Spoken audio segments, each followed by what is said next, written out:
Mga kapatid, tandaan nyo, kailangan na nating magbago.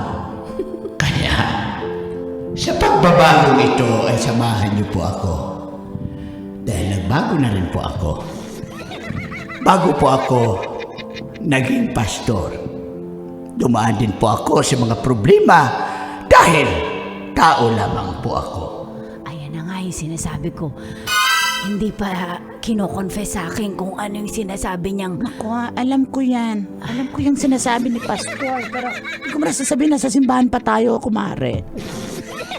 Makinig kayong lahat sa sasabihin ko. Psalm 23.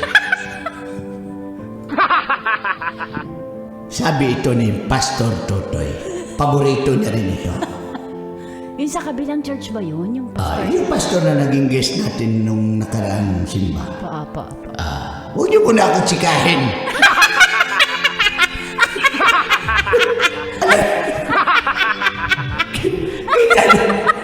Nagpipreach ako rin. Nakausap niya ako. Nagpipreach ako. Sabi nga sa kasulatan, Psalm 23, The Lord is my shepherd.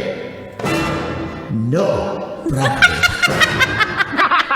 Sabi yan ni Pastor Totoy. Ay, Totoo yan.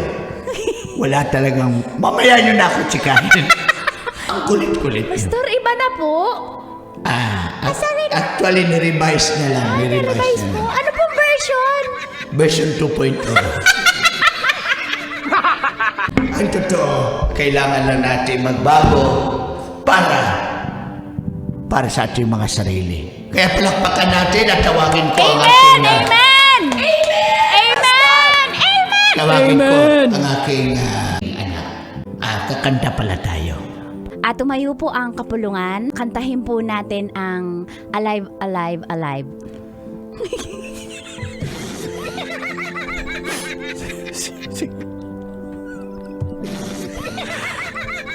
Alive! Alive! Alive! Alive forevermore! Alive! Sa sobrang touch ko sa kanta. Alive! Alive! Alive! Alive forevermore! Sing hallelujah! Ano ba itong kinakanta? Ano ba itong kinakanta na? Hindi ko alam to eh.